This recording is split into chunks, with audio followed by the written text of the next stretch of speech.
Okay. So thank you, everybody. Everyone's on. Liza, Tayo, and Kate, you're all on? Mm-hmm. Okay. Yo. Again, thank you all so much for doing this. We were just talking 10 minutes before this that we're in very interesting times right now. So I thought it'd be really important to have a discussion surrounding diversity, equity, inclusion. And we've heard so much about the financial part of the crisis that we're in right now that I don't want us to stop talking about the D&I part of it, because it's really important. And a lot has happened the last week or two with our current political leaders making some statements that have definitely impacted a lot of people. So I just want to kind of go forward and just make sure we do that. So I'm calling this to the COVID-19 and its impact towards diversity, equity, inclusion. I'm Anthony Paradiso, and I'm the owner and founder of AllThingzAP. So again, I'm going to moderate this. And just a little bit about me. I like to kind of, this is a very sensitive topic, so I like to make sure that people know a little bit about me, because we are discussing such a sensitive topic. So just about me, I'm raised in a working class family. I'm a husband, uncle, first generation college graduate. I'm a gay cisgender male, member of Toastmasters, blogger, influencer. I do have a speech impediment, stutter, so when I get a little nervous, I do kind of have a little bit of speech impediment. So if you notice it, that's what's causing it. Love to travel with my husband. We actually had a trip going to Portugal in April, but unfortunately, again, with everything going on, obviously we had travel plans, we all had to cancel. But it is what it is, and I'm just grateful for my health and my family. And I'm a certified HR professional with a very strong passion for diversity and inclusion. So I figured that reading, rather than reading each bio, I think I'll just let the panel kind of just describe about themselves and what they're thinking about right now, whatever they want, kind of just like a 2-minute lead in. So Tayo, how about you first? Sure. Thanks once again for hosting me and hosting all of us here. I am Tayo Rockson, Nigerian. I grew up in 2 military dictatorships and 5 countries in 4 continents by the time I was 18. My dad was a diplomat, so that's why we moved around a lot. But I say all that to say that informed my work today. I run a diversity, equity, and inclusion firm where I go into companies to help them consult, lead trainings, workshops, and things like that to really promote the idea of the full spectrum of humanity. I'm also an author, and the book, as Anthony kindly put there. Yes, right here. I read it. It's awesome. Thank you so much. That's my mission statement. Use a difference to make a difference. Podcaster, hence the mic. And I just do a lot of creative things around telling stories that are hidden and empowering people to effectively connect across cultures. So, and if you see me on the internet, you might find a random dance video that is just goofy, but it's just, I'm sorry about those things. But that is me in a nutshell. Yeah. And so where can people find you online? Okay, it's at Tayo Rockson. So so far on Google, I haven't seen any other Tayo Rockson. So if you put TayoRockson, you can find me on Instagram, on LinkedIn, on Facebook, or anywhere you type that name, or TayoRockson.com for blog posts or consulting or things like that. Perfect. Thank you, Tayo. Appreciate it. Pleasure's mine. Okay. We'll go on to the next. Liza, how about you? Why don't you just tell us a little about yourself and what you're thinking about right now, what's on your mind, and we can go from there. Sure. Can you all hear me okay? Mm-hmm. Yes. Great. Well, thanks, Anthony. My name is Liza Talusan, she, her pronouns. And what am I doing these days? Attempting to run a business and home learn with my 3 children and attempt to time out dinner and all that kind of stuff all at the same time. So, yeah. I primarily identify as a scholar practitioner. So I do a lot of research around issues around race and identity, particularly around organizational culture and structures. And then as a practitioner, most of my work has been in education. So I've worked K-20, so K-12, undergrad, graduate school. I teach at the doctoral level at the University of Massachusetts, Boston. As I was diving deeper into organizational cultures, I dipped out of education per se and earned my certificate in human resources. I was just super curious about what was happening on the back end. I was doing a lot related hiring and equity in hiring, and was just so curious about how it was structurally working. And then I went and earned my coaching credentials, which has been phenomenal. Like, I mean, most of my work has already been in advising and mentoring, but to add that piece around coaching was just like transformational for me and a great thing for me to provide for my clients.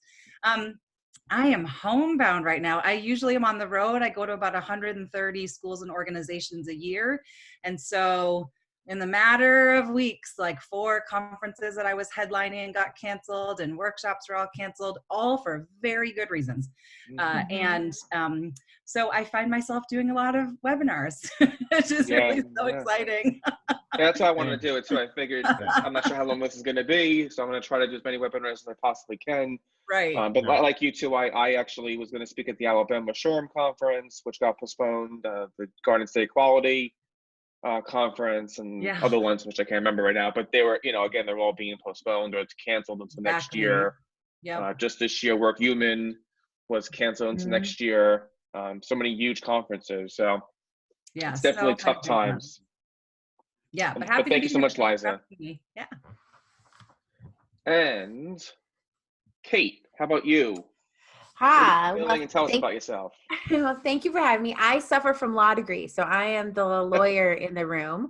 As you all can probably imagine, I am up to here with the Families First Coronavirus Response Act. That's all I've been talking about. This is my 3rd webinar of the day. The other 2 talking almost exclusively about that. Like Tayo, I am a former Foreign Service person. I served as the head of human resources for the Consulate General in Jerusalem and the U.S. Embassy in Zambia, which is where I got all my HR street cred, even though I still am a lawyer. I came back to my home of Minnesota 7 years ago. Yeah, almost 7 years ago. And I had my own business for 3.5. So what I do is a lot of training around respectful workplace, FMLA, ADA, manager training. Then another 1/3 is really policy work, the random, oh shit, Kate, can I fire this guy? Or now, almost exclusively, Families First Coronavirus Response Act. And then the last 1/3 is workplace investigation. So one of my clients will get an accusation of harassment or discrimination or malfeasance. And so I'll go in and I'll do the interviews, I'll look at technology, and then I'll make recommendations about what should happen. I can't ever make this shit up. I have the best stories. So that's why I'm excited to be here. Have you seen any spikes since the coronavirus?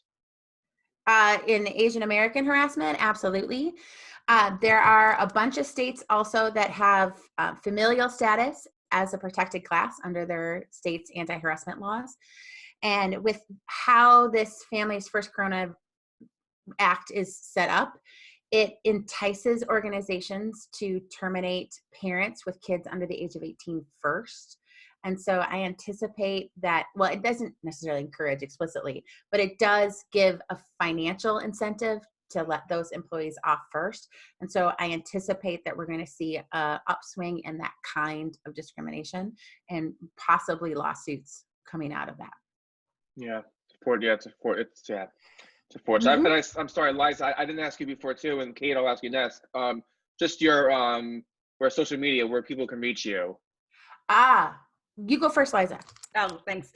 Yeah, like everywhere. So similar to Tayo, I'm probably the only Liza Talusan that's on Google right now. So just www.lizatalusan.com, and then on Twitter @LTalusan, TALUSAN. Thank you. And Kate, how about you? So my law firm has its own website, so thrivelawconsulting.com. I posted my webinar from earlier today, and it's had over like 700 views already today. Yo, wow. Congrats, Kate. Yes, congratulations. But you can also find me on Twitter. I have a horrible Twitter handle. It's K8BISCHHR Law. And then on the LinkedIn, there are several Kate Bischoffs. The Bischoffs are a good Catholic stock, and they tried to repopulate the church. So there are lots of us. I don't know if I'm related to any of them, but my grandfather had 9 brothers and sisters. So I might be related to all of them. I could be related to the wrestler or the pro hockey player. I don't know, but you should be able to find me pretty easy on LinkedIn. Thank you. Oop, that's my work phone. We just close that off. Ignore. Sorry about that. Okay. So what prompted me to have this webinar was just I mentioned in the very beginning that I wanted to keep the conversation going around diversity and inclusion and how really the COVID-19 now has had a huge impact. It's important for us to continue the conversations.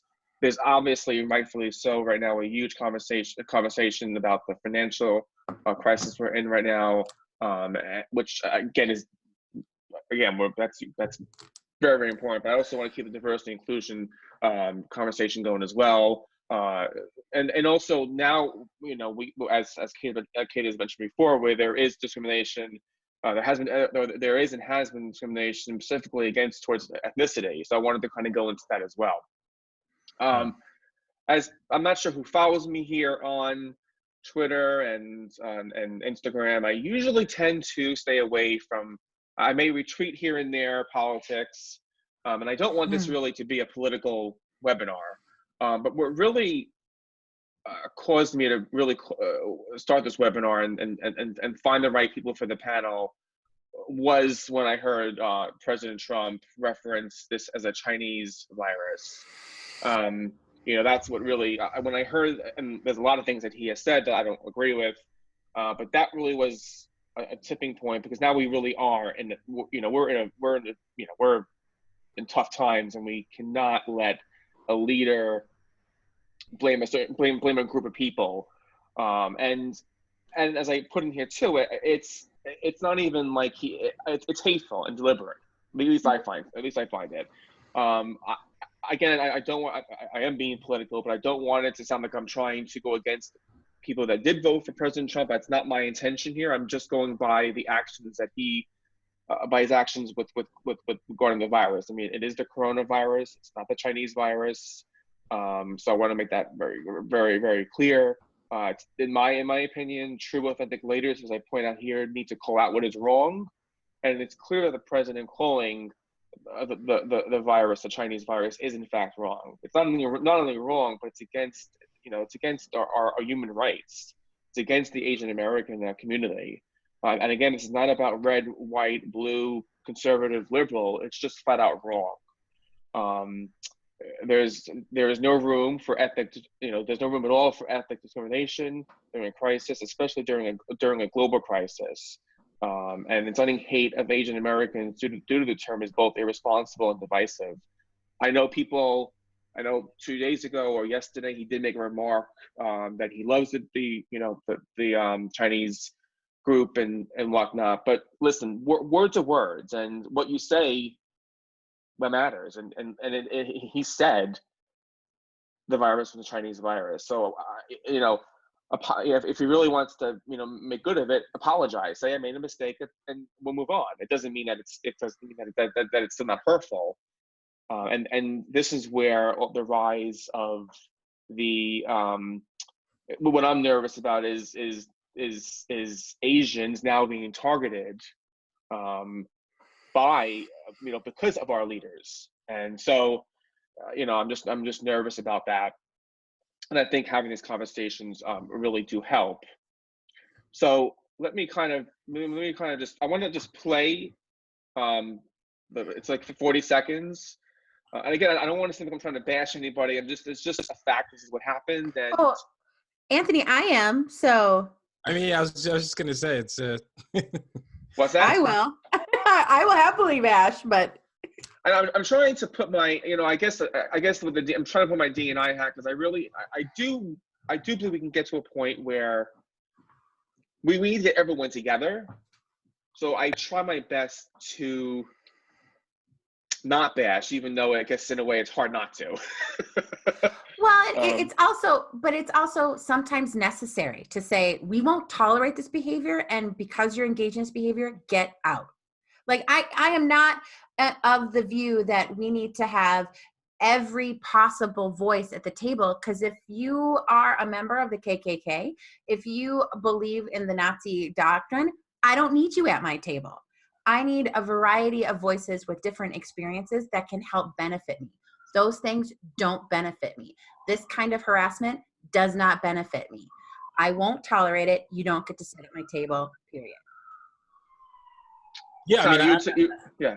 Go ahead, Tom. Sorry. Sorry, I mean, I don't know that this is even a red or blue thing. I think this is more of, we're thinking about humanity here. And if someone is harming other groups and we're seeing the effects of that, I'm going to call it out. And I'm glad you're doing it. And I'm glad Kate is doing it as well. It's affecting people in more ways than we ever thought. And so the time to lean and choose party lines is not now. This is about what you're called to do. It's lead a nation. So can you lead a nation of people from different backgrounds?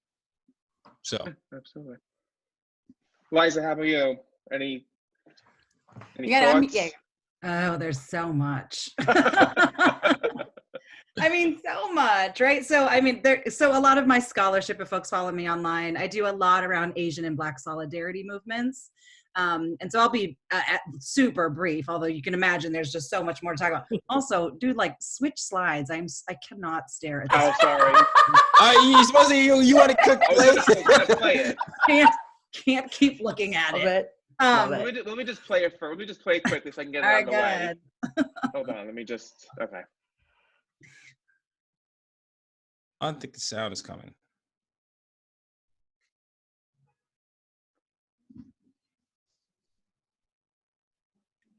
Anthony, we can't hear.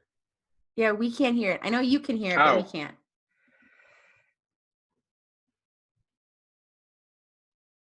Right, I kind of prefer. Can't hear? Yeah. I prefer this version too, Liza. No, I can hear you, but I don't. Okay, hold on. Let me just. You know what? Let me just. I think it's because I'm using my.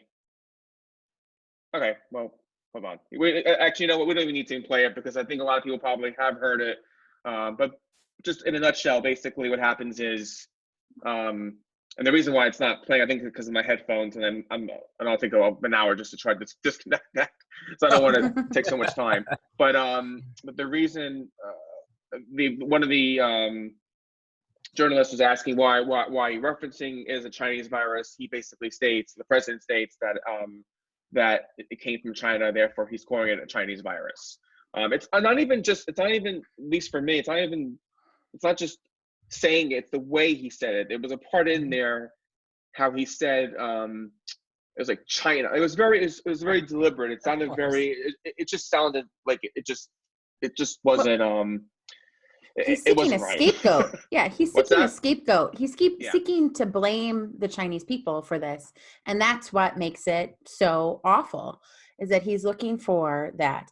I mean, we don't know exactly where it necessarily came from, and we might never know that. And so it's troubling to me that that's where he goes, because he's looking for someone to blame, that it's not his fault, that none of this is his fault. And he's looking for that kind of scapegoat. Right. I'm happy to see. So Erica Purnell's a very good friend of mine. She'll be so excited to know that this made it onto your slides. I'll just comment like really briefly about some of the stuff that I was working on, especially in this time. Certainly before all the coronavirus and the quote unquote Chinese virus name calling happened.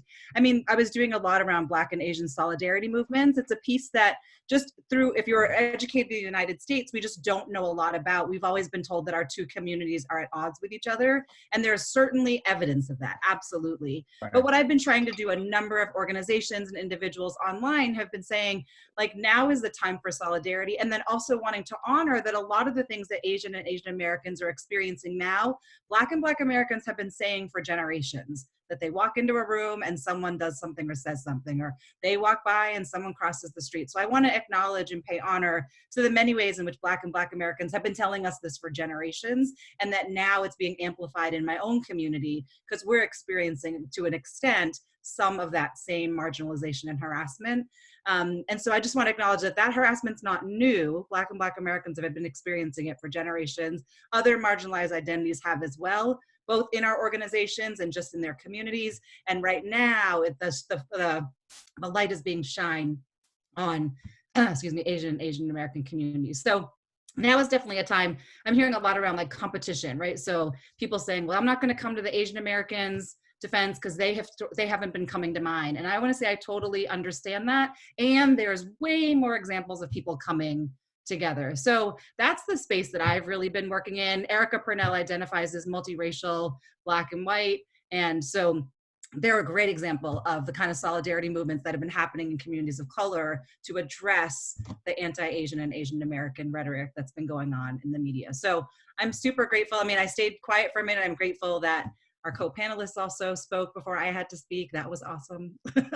And so I'm hoping we see a lot more of that amplified, and that my own community remembers the way that people showed up for us during this time, if you have not been standing up for other communities in the past. Thank you.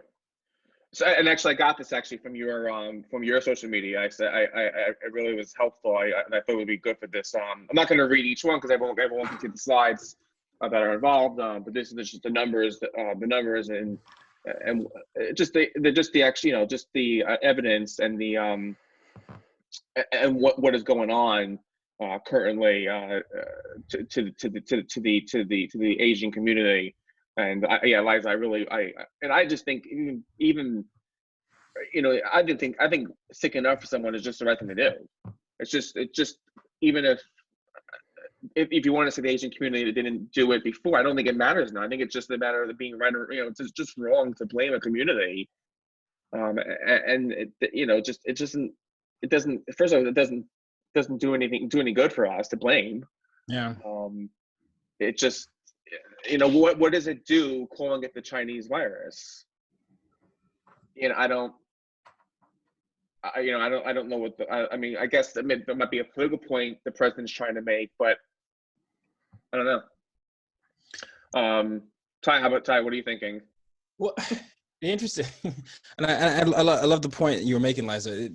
I think the interesting thing that we're seeing with the virus is that at any given moment, whether you believe in a higher power or not, this is humbling us to realize that this affects everybody the same way, regardless of status. And what I've come to hear people say is that they're being exposed to just how unprepared they were for the systemic oppressions that have been going on for centuries, right?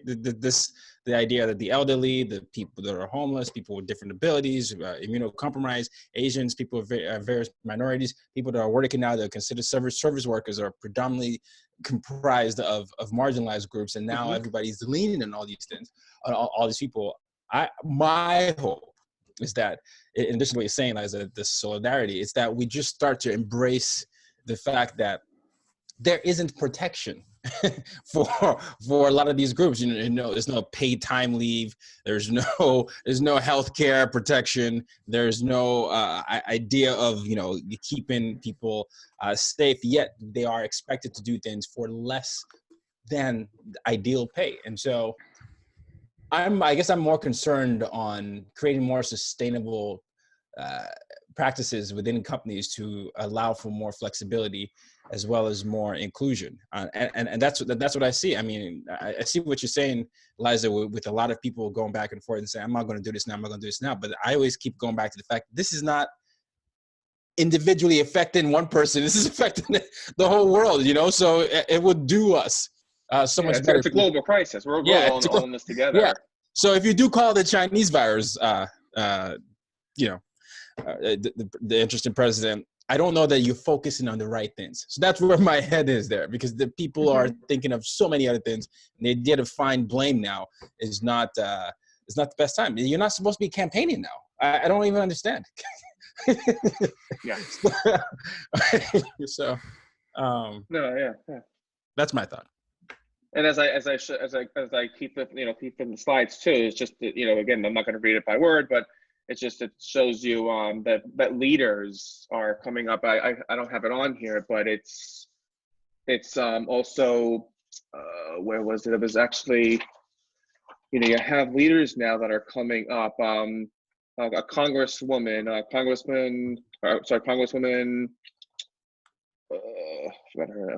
printed it out. Judy Chu. She's a part of the Asian Pacific American Caucus chair. She mentioned that it's dangerous for Trump to call the coronavirus the Chinese virus. So, I mean, even if I was the president, and let's say I did what he did, let's say you call it the Chinese virus, right? But then the next day, the community then tells you that they're not liking it and it's wrong. You would think that in itself would say that, okay, well, you know what, I did the wrong thing, let me apologize. But still, it didn't happen. So it's just, it's just a very interesting, and I just don't want leaders to continue the rhetoric, and then obviously these hate crimes and these numbers keep going up, and people getting hurt. I mean, well, the numbers aren't. I'm sorry. Go ahead. Okay, is that Kate? We learned today that the G7 can't make an actual statement regarding COVID-19 because our Secretary of State is demanding that it be called the Wuhan virus in the language. I mean, that's just ridiculous and stupid and derogatory. And, there's nothing good that will come out of trying to find a scapegoat for this within the G7 or within the world. So let's move on and focus on the things that are most important. It is COVID-19, and period, and stop. Yeah. Agreed. Thank you. So I also thought it would be good to just define a hate crime. I'm going to actually ask the lawyer in the panel group. I found this. Is this what would you agree with this definition of a hate crime? Is it too convoluted, or is it? Sure. I don't practice criminal law, so I can't give you the criminal law definition of what this is. But I do think this is pretty darn close to what it actually means. It's if the bias or the discrimination is the motivator for the crime, then it is a hate crime. Yeah. And other hate crimes I noticed too, at least around because I'm in New Jersey. So there's been, especially towards the Jewish community, because there was some members of the Jewish community who had the coronavirus, and they were the community was attacked because of it. It was a large number. So then people around the Jersey or tri-state area were afraid of the Jewish community. So it's largely hate crime against Asians, but there's also the Jewish community, also the Italians, because obviously before the United States got hit, Italy got hit hard. So people were blaming Italy for the issues we're having. And the reason why I'm just mentioning this is because there really is no blame. Really just have to fix the problem. I mean, like I mentioned before with Tayo, it's a global crisis. It's not the United States crisis. It's not the Canada crisis. It's the global crisis. It impacts us all, and there's no point of blaming. No nation did anything on purpose. It's just something that we need to now resolve quickly as we can. It's not going to happen by Easter. I think there's been some reports of trying to get back to normal by the Easter Passover time, which is, again, I'm not a political pundit, but I don't see that happening from what I'm reading. And Kate's also shaking her head too, so I'm gonna also go with that as well. I trust Kate. Whatever Kate says, whatever Kate says goes. Oh God, if that's the way the world would work, you guys all would be super happy. So when I was on Facebook, so social media is great, and it's also not great. So I saw this. I'm not sure how I think a person that I follow reshared this, and I saw it, and I just got twisted. Like I couldn't. I was like, oh God, I try to stay away from conflicts on Facebook just because you can be there all day if you do it. But I saw this, and I'm like, okay, here we go. Like I saw it. I was just, oh. So I want to ask the panel, how do you respond to these things? Either if it's by social media, if it's in person, if you don't agree with somebody, if you saw this, how would you react to it? So if I was so I'm seeing this for the first time in real time, right? And that's my exact reaction. I would just shake my head, laugh. And then for me, it also, I'm like, who wrote this? Does the context matter? Are you asking genuinely? Are you asking because you're a total a-hole? What is your context right now? Right? Combination of all of those things? Combination of all of the above. And so I too have found, I spend a lot of time on social media. And so I think that often informs how I respond. So if I feel like it's just baiting, I'm just I'm not doing this. typing is not the way to have this conversation.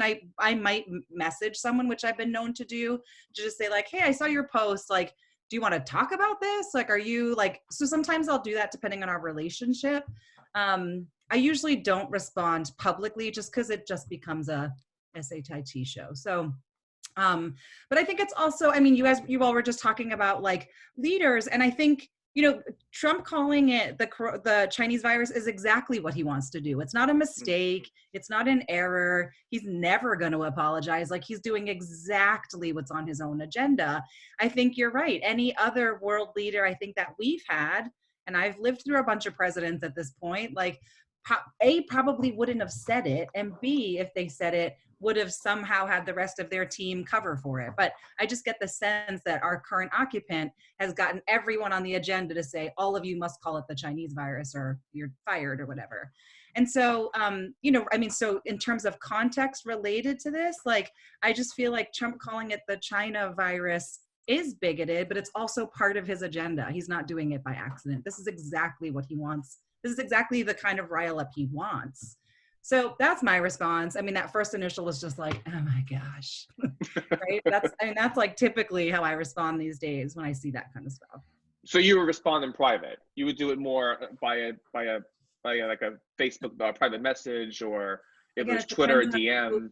It depends on like my relation. If it's someone I absolutely have no context with, like I might not. I might just keep going back and seeing what their friends have said.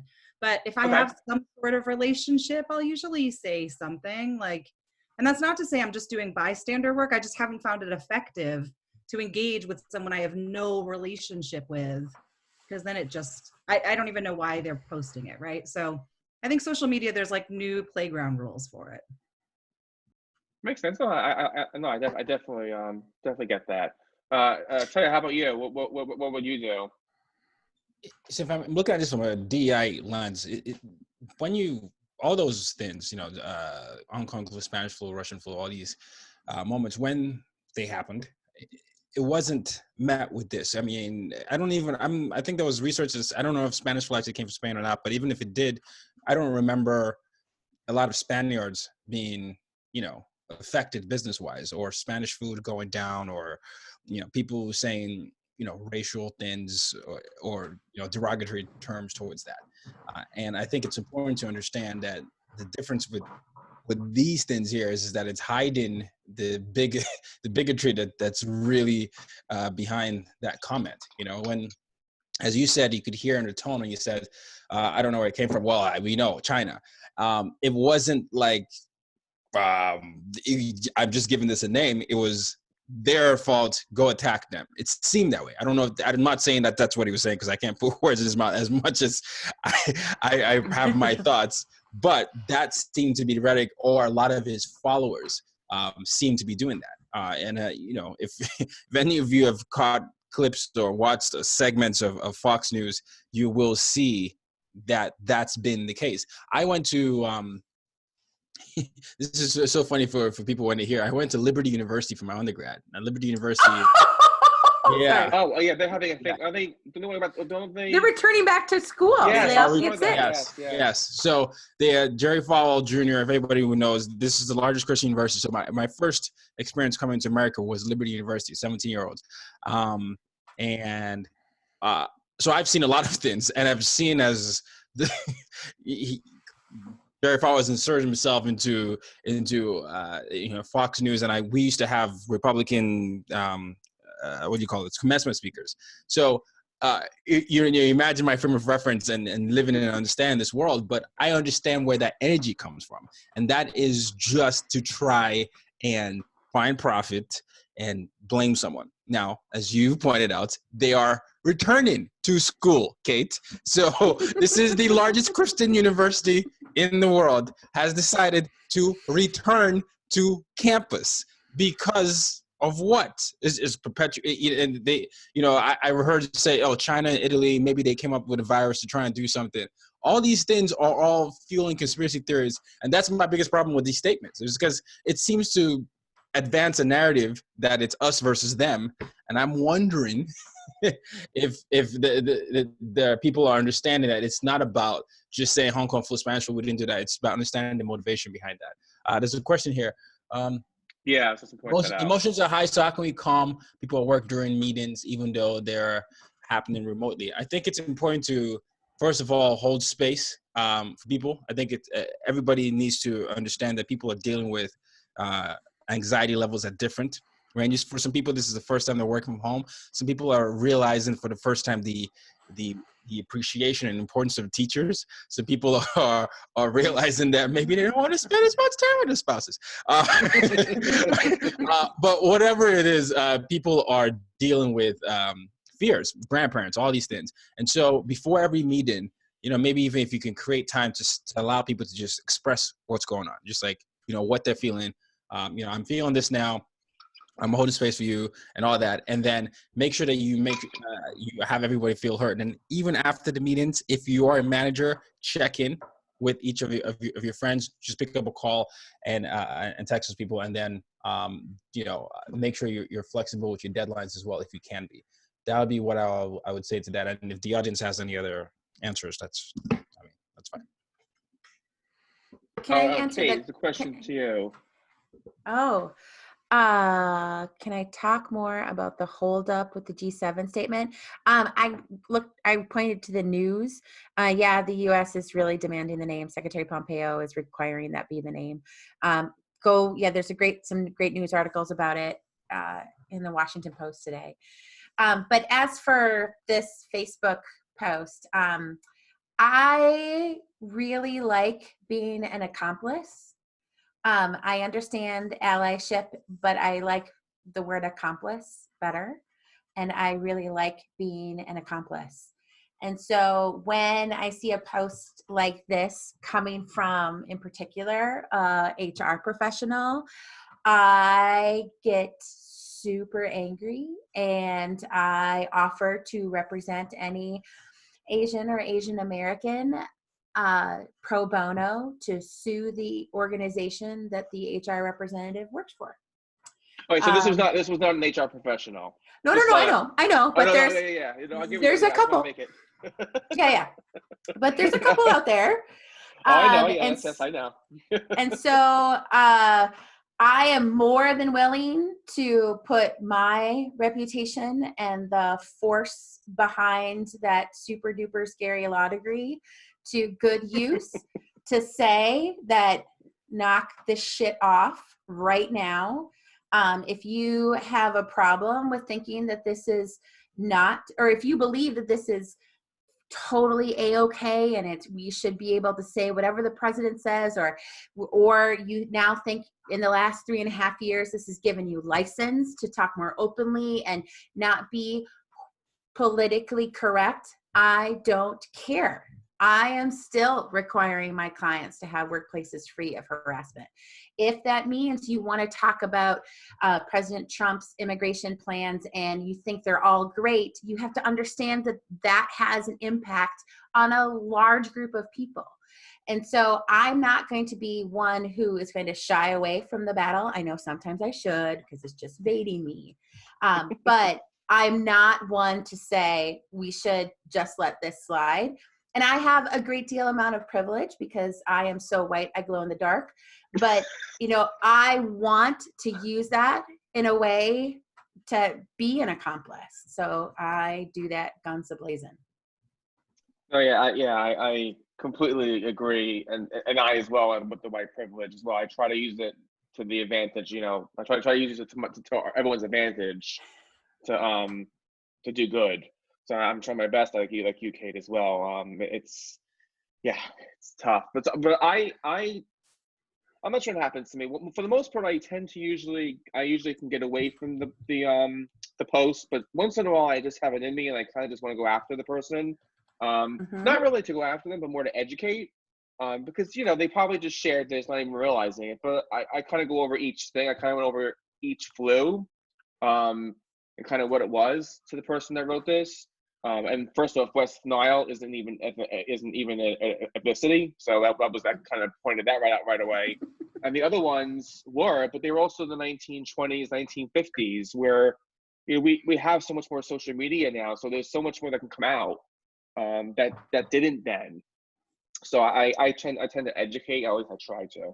If it's right or wrong, I'm not sure, but thank you, Panna, for going over this. I actually I do have a question, because we're talking about the politics and whatnot. How do we bring both parties together? Or for a D&I, an equity platform, how do we include everybody, and how do we bring people together? How would you go about doing that? I'll start. I think for me, what I'm really careful of, especially in the past 4 years, is conflating the Republican Party with Trump ideology. I actually think they are different. They've historically been different. And as we've all seen, I mean, Trump, in the matter of 4 years, and again, whether this was his master plan, like, he got really good at it, which was convincing or threatening or whatever, coercing people to be on board. I don't know what that is, because there were certainly Republican lawmakers who I respected, who I watched kind of just follow the trail. So I'm always just really careful about conflating the two. So I think in terms of parties, I think in many ways, parties have worked or appropriately wrestled historically like they're supposed to. But I think in the past few years, and I would even say before that with the Tea Party, like, I think the ideology is just different, that now has been connected to Republicans. But again, and I hate to pull the, like, I have Republican friends card, but, like, I actually have people who are Republicans who are wonderful people who are like, oh yeah, my parents are Republicans. Who would like never say anything. So it's, so we have to, I mean, I love them, so we have to talk. And we're in an age now where, I mean, you really can't get away from politics, because shows bring it up. It's just a way of life, and President Trump has made it that way. It just comes up, and so it is this ideology. And I'm incredibly disappointed in Republican lawmakers who are not standing up to him. And I don't know what's happening. I mean, I've watched too many episodes of Scandal, so I have a feeling. I love Scandal. High five. But I mean, whatever's going on in the background, I'm incredibly disappointed in the ways in which Republican lawmakers have gone on board. But I mean, I think there's always moments where I feel like we're supposed to come together and we're not. Like, oh my God, we're in a global pandemic. Don't y'all think this is when we should come together? And I'm watching more divisiveness. So I don't know. I don't know what the answer is to that. It's like an observation of what I've noticed in the past 7 and 8 years, right? With the Tea Party and all that. Well, I think this is just a time, and I think it's a great point to remember the separation. This is a time to remember what elected officials are called to do, right? I think there's a clear distinction between how state officials are handling and government officials, national government officials are handling, right? I live in New York. You can see, I mean, it's no secret that, Governor Cuomo and de Blasio, they're often at odds, right? That's just the way it is on there. But this is not the time to get at odds. They work to get into this because they understand that the bigger picture are, New York citizens. And so they found a way, and it's almost like the few months that they used to always quarrel didn't happen. But here you are presented an opportunity to do what you were literally elected to do, to make sure that your citizens feel safe, protected, and they're harmed. This is what you always campaigned for. So I don't know what else would be needed to unite a party or two parties or a country when you can say, okay, we're not worried about getting elected now. We just need to make sure that everyone is fed, protected, and we need to realize that this is not the time to figure out who's going to run, the approval poll higher, or how our party or backdoor deals, quid pro quo, whatever is going on in the scandal world, as you're saying. So I just think it's important to remember the big picture, and this is the same thing for companies. Everyone needs to use their local officials to do what they're doing and say, hey, what's the sentiment of the people here in Louisville, Kentucky? How does he rank with the people in Brooklyn, New York? Is it the same in San Francisco? All this. What are things we can do here? And it doesn't matter what color you represent. I'm sorry that I'm getting frustrated here, because I lived under 2 military dictatorships for the first 9 years of my life. And this thing was not afforded. Government just did what they wanted, right? And now that you have an ability to just do something for the people that you said you want to elect. I don't get why it is so hard for anyone to sit down in a room and say, let's work on these inequities, because it's not a me versus them. This is not us versus them time. This is just, we're in a crisis. Let's work. Sorry, that wasn't coherent, but I was just ranting. No, it makes sense. It makes sense. I get you. Oh gosh, I need to get that more chest. Thanks for the platform. It's just been frustrating. But no, it's just it's a very emotional time. It's tough, and and even even as the experts, we get frustrated. It's very frustrating. And as a slide too, I have here workforce inequality, and I think Tayo, I think you were the one who mentioned it, that marginalized groups are the ones that are usually in the front right now. That they're the ones. They're in the pharmacies or delivering groceries. They're the ones that are likely to have paid leave or health coverage. Yeah. Such as women or people of color. Immigrants, people that are not even here legally, people that are not afraid. Doc, there's so many people, when you're talking about red and blue here, there's so many people that need protection right now. Who's to say who has what and who is not going to show up because of, I don't know, a fear that they're going to get arrested or ICE is going to do something? There needs to be a more centralized system when saying this is going to be provided, rent is going to be frozen for this moment, all these, or your payments, your car payments, all these things need to be centralized and actually unified in their message. Because right now, there will be some people in housing who will say, and maybe you can speak to this, Kate, you have to be careful with the language, right? They could say, oh, let us know if you can't pay rent or any of that. But they're not actually freezing the rent. You're still gonna you're still gonna pay it. And so if you misread what that's being said or what's being said in there, you're gonna find yourself in further debt. once the crisis comes. So go ahead, please. Sorry. I had this conversation with my grandmother yesterday. She's like, but they're not making you pay rent right now. And I said, yeah, sure. They forbear you taking the rent for 3 months, but then at the 4th month, now all of the rent is due. And so if you had $1,000 a month and now all of a sudden $4,000, but you still haven't been working in those 3 previous months, where are you coming up with the money? Because now you're going to be further in debt. So it's very frustrating to me. And I have not looked at what the stimulus bill is entirely. I haven't seen a good summary of it yet, of what it's going to provide. I'm hoping that the unemployment thing is really, really good and that it provides some relief and pushes some money really into the economy, because that would be awesome, and provide some relief to the people who absolutely need it. But I think this whole thing has really shown us who our heroes really are. They're the grocery store clerk. They're the nurse. They're the janitor at the hospital who's keeping the rooms clean. I mean, those really are the people who are on the front lines, and they come from all different places. And so I think there is the great possibility that we can appreciate them and we can learn from this particular scenario. My biggest concern is when a client who's been making some significant strides in D&I work decides they have to start closing down, and they use seniority as their criteria, meaning that the diversity they just have brought in the last couple of years are the ones who are going to be the first to go. And so when we think of what COVID-19 means, that's the impact that is something that I'm most concerned about from a D&I perspective. In addition to all the harassment, et cetera. But I'm really concerned that the diversity we've been working so hard to bring in, because of the criteria we're using for furloughs, it means that they're the first out. Yeah.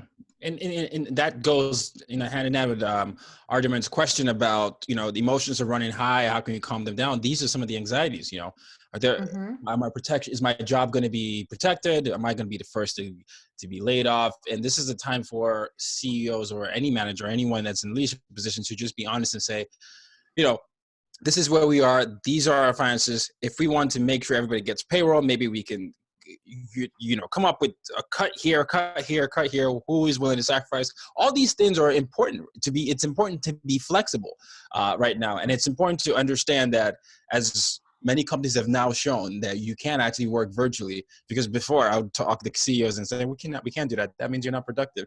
If you're going to be able to transition back, can you flex some of the work styles where, you can cut some costs here, but also allow some people who might be able to work virtually on a longer term basis and just transition that in.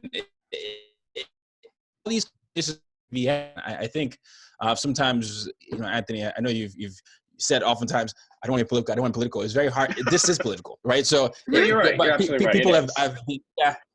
People have been afraid to say these things because they don't want to seem like they're standing on one side. But the reason it's political is because the president has made it political and called it something else.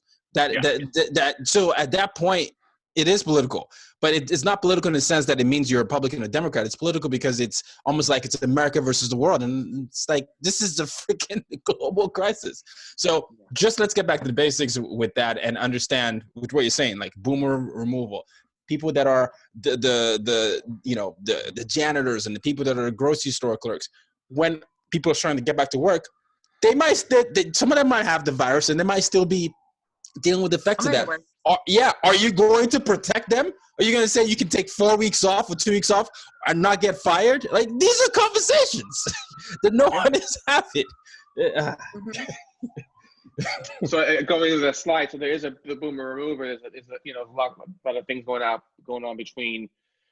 Obviously, there's a lot of younger people in the early 20s who are, maybe not early 20s, but late teens.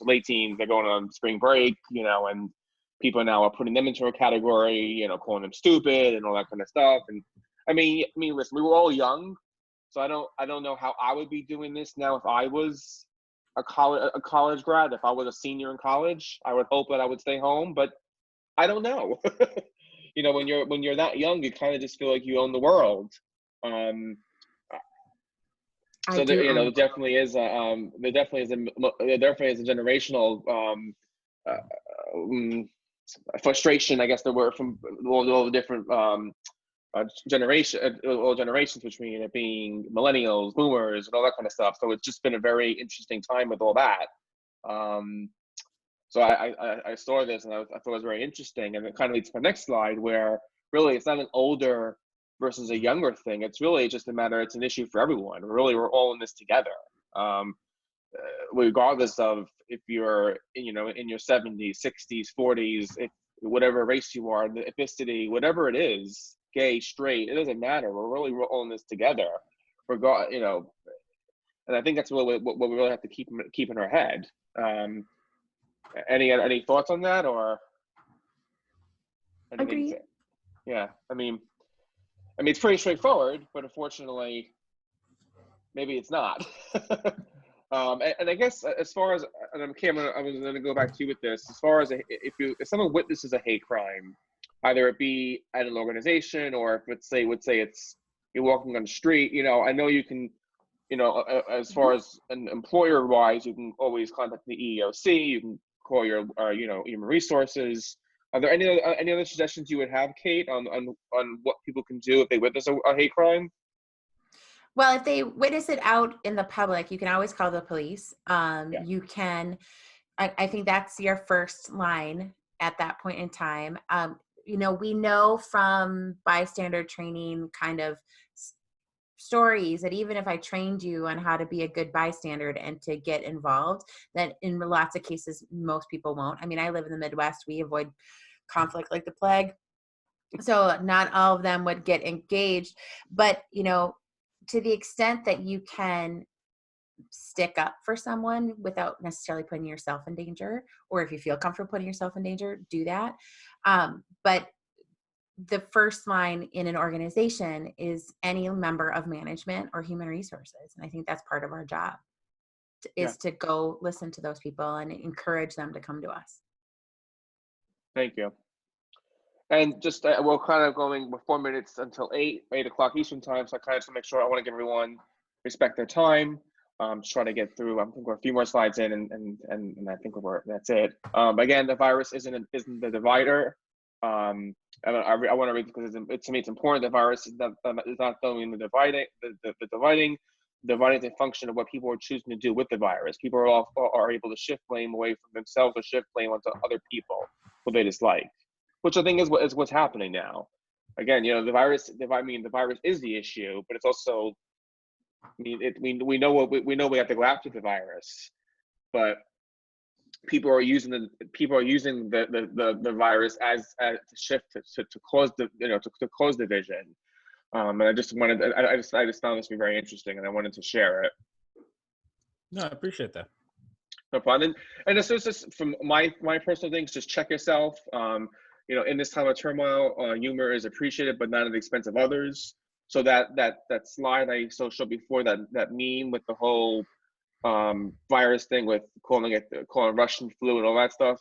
In the end, I found out that it was a humor. Someone was trying to be funny. I basically called them out on it. I said it's not funny. I think if you see these things, sometimes you just have to call it out. People that post those things sometimes don't even realize it. They think it's just humor.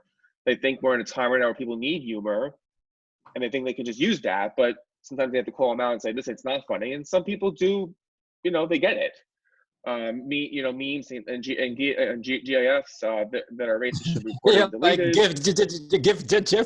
I couldn't get it out. No one knows. GIFs, GIFs, whatever they're called. Definitely, report it, get it reported, get it deleted. Fake news will be deleted, reported. Fact check yourself. I think it's on your social media. Just if you find something that's fake, just call it out. And there's enough misinformation, and confusion out there without adding to the problem. So again, just keeping things, fact check and calling people out on what's wrong. I added some things here. I'm going to go through them, but I just found the SurveyMonkey results. I just found it interesting. 79% of Americans say they're closely following the coronavirus. That number really didn't surprise me, but I did find it surprising the trusted people looking at the most trusted different organizations such as the CDC, the National Institution of Health, state health departments. As you notice, there is nothing in there there's nothing about federal government. There is federal agencies, but there's nothing really there with the White House or, there's things that it's shocking. There's some things that are not in there in the higher end of it. So I just found that interesting, and other numbers that you could see on here as well. And just some basics things to do, beyond what we're hearing as far as hand washing and video conferencing. Those are all important. Hand washing, and keep doing it. I want everyone to be safe. But on a D&I perspective, just be a good bystander. Be kind, calm fears. Look at statements on social media. Share accurate information, and in the end, really just breathe, be thankful, be helpful. I try every day to just, my husband and I just try to at least give 1 second of each other's time as far as what we're grateful for, because there is so much going on right now we hear so much bad things that I just try to kind of take it down a notch and just realize what good is in my life, and I hope everyone else can do the same thing. It really helps us all.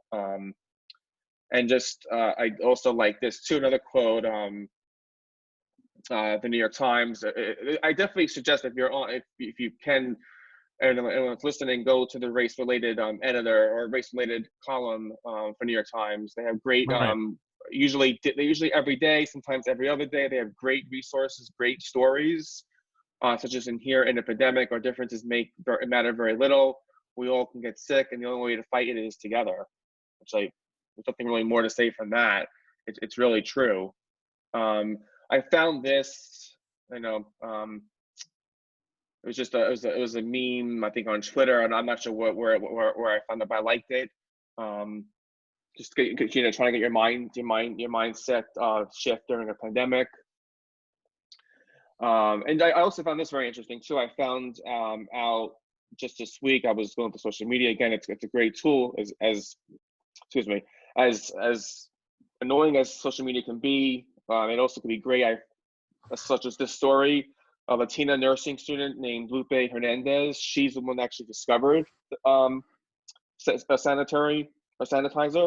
So the story kind of shows you there. I found it very interesting, because I didn't know that, so I just wanted to bring it out there. And then Anthony, I'm really sorry, but I have a Mom's Demand Action thing that I have to attend, so I'm going to have to we're pop just off. ending. If So that's yeah, okay. I wanted Okay. I wanted to Thank you. thank everybody. Thank you, Kate, so much. Thank you. Bye, Kate. Bye. Meet you, Bye. Kate. And, Nice to meet you too. Nice to meet you. and then just one thing you should do. We do have a lot of time on our hands. So if you haven't taken it yet, take the IAT test.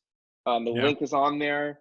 If you go on to if you can't remember the whole link, there's a lot of stuff in there. Just put it in Google, Implicit Association test, Harvard. You'll find it. I follow the directions. It's great to do. Do it as an HR team. Do it as a workshop. I highly recommend it. You have to do it individually, obviously, but I think it's a great discussion afterwards once you get your results. And these are just good resources I find. Obviously, this is Tayo's site. Thrive Law Consulting is Kate's site. You have Liza's site, you have my site. CEO Action is a great source. They have a lot of resources there for diversity and inclusion. You also can pledge it as an individual for inclusion. And if you're a CEO or if you want to have a CEO pledge, you can do that as well. Procter & Gamble has great resources. Their videos are great. And also, I also recommend a newsletter with Race Ahead, which is by Fortune. They're great. I know we're kind of right past 8 o'clock. So if there are any questions, please feel free to ask. This is my email address. If you have any questions for the panelists, just let me know. I can bring it back to them. But I want to thank everyone for the time. Be safe. Thank you, Liza. Thank you, Tayo. Thank you. Well, Kate left, but again, thank you everybody for joining in, and be safe out there. Thank you so much. And yeah, if you have any questions, let us know. How could I reach you? If they want to email you, how do they reach you? Just Tayo T.A. Rockson, T.A. Rockson, so it's TAROCKSON at gmail.com, or just find me on social media. It's Tayo Rockson. Yeah, and Liza, how about you? Yeah, similar type of thing. You can just find me on my website. There's a contact page there where you can fill it out and it goes right to me, or somewhere on social media like Twitter at Talusan is a good way to catch me as well. Perfect. Right. And thank you both so much. I appreciate it. Thanks Be safe. No problem. you. Thank you. Bye-bye. Bye. Bye.